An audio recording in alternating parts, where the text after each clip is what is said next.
Assalamualaikum warahmatullahi wabarakatuh.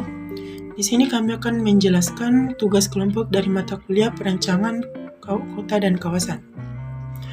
Apa itu kota kolonial? Kota kolonial merupakan hasil dari keinginan para penjajah untuk dapat memiliki sebuah tempat hunian yang memiliki kesamaan seperti tempat asal para penjajah. Bercirikan adanya segresi etnis, sosial, dan budaya menurut Marzuki tahun 2018.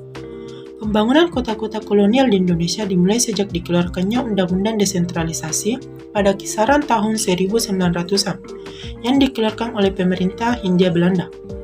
Sejak memperoleh status sebagai kota otonom atau gemeente, maka dimulailah pembentukan tata kota yang dilakukan secara berkesinambungan. Pembangunan yang dilakukan oleh pemerintah Hindia Belanda ini pada dasarnya adalah usaha untuk melengkapi fasilitas hidup yang nyaman bagi pihak kolonialis.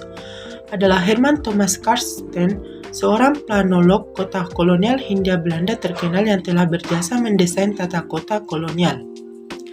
Adapun gedung yang dibangun sebagai fasilitas penunjang kota kolonial meliputi gedung pertunjukan, balai pertemuan, gedung menara air, bioskop, alun-alun kota, perumahan rakyat, dan rumah ibadah. Pada umumnya, bangunan-bangunan ini memiliki gaya kolonial yang disesuaikan dengan lingkungan serta iklim dan tersedianya material pada waktu itu. Bangunan bergaya Inggris biasanya memiliki ciri khas berupa tiang-tiang dan dinding-dinding berplester tebal yang dipadukan dengan unsur tradisional yang dapat ditelusuri lewat adanya beranda depan, samping, dan belakang serta taman luas yang melatarinya. Kota kolonial identik dengan bentukan benteng yang di dalamnya terdapat tempat bekerja, tempat tinggal, tempat bersosialisasi, dan rumah ibadah, menurut Marcelo Dortigas. Dalam buku yang berjudul The 17th Century, dikemukakan juga beberapa ciri-ciri kota kolonial, seperti adanya sebuah pemukiman yang terencana untuk para pedagang yang datang dan juga para penguasa atau penjajah, menurut Francis Bacon. Di Indonesia, kota kolonial utamanya adalah Batavia. Kota Batavia dibangun atas dasar penguasaan Bajan, pusat pemerintahan kota dan markas besar operasi. Transaksi dagang yang menghubungkan Batavia dengan pelabuhan mayoritas Indonesia, baik antar kota maupun antar pulau, bahkan dengan negara luar. Perkembangan kota kolonial Belanda di Indonesia terbagi menjadi dua tahap. Yang pertama yaitu tahap perkembangan kota kolonial pada daerah pesisir Batavia. Tahap selanjutnya perkembangan kota kolonial pada daerah pedalaman. Dari dua tahapan perkembangan kota kolonial tersebut memperlihatkan perbedaan orientasi, strategi, dan tujuan yang konkret dalam penjajahan Belanda di Indonesia menurut Umberto dan Sutrisna dari Indonesia. Langsung saja, saya akan menjelaskan tentang perkembangan kota kolonial pada daerah pedalaman. Sistem tanam paksa dianggap sebagai awal mula perkembangan wilayah pertanian dan kota administratur perkebunan karena adanya kewajiban tiap desa pada saat itu untuk menanam tembakau, kopi, lada, teh, dan kina. Selanjutnya, Marzuki pada tahun 2018 menjelaskan bahwa terdapat dua buah pola kota kolonial, yaitu yang pertama kota lama atau Old Indies State dan kota baru atau New Indies State. Pada kota lama merupakan kota dengan konsep dua pusat pemerintahan, yaitu pusat kota pribumi dan pusat kota kolonial yang saling berhadapan. Kota pribumi ini dicirikan dengan adanya alun-alun dan penambahan penjara serta keraton, serta pusat kota kolonial dengan adanya gedung presiden.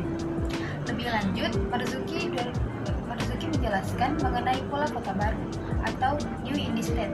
Pada kota baru hanya terdapat satu pusat kota, yaitu alun-alun.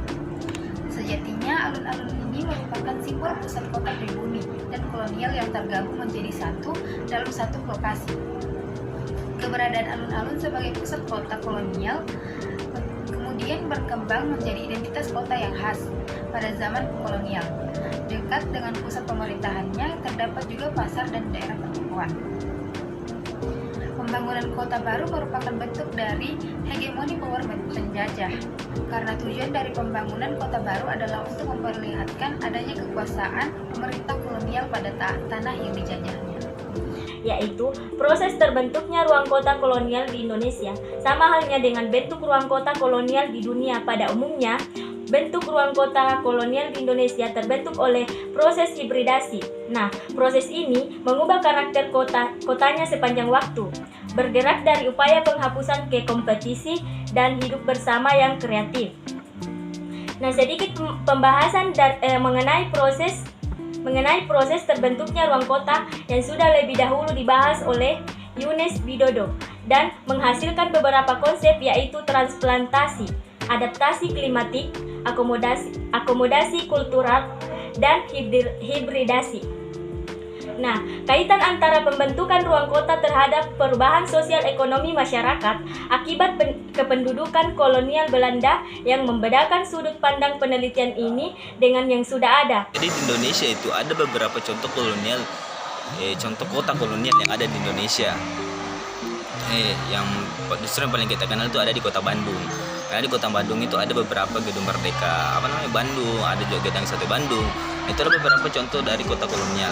Ada juga di Jakarta. Di Jakarta itu semacam museum seni rupa dan keramik. Ada juga arsitek kolonial, Museum Fathahillah, itu ada di Jakarta. Ada pun juga di Medan.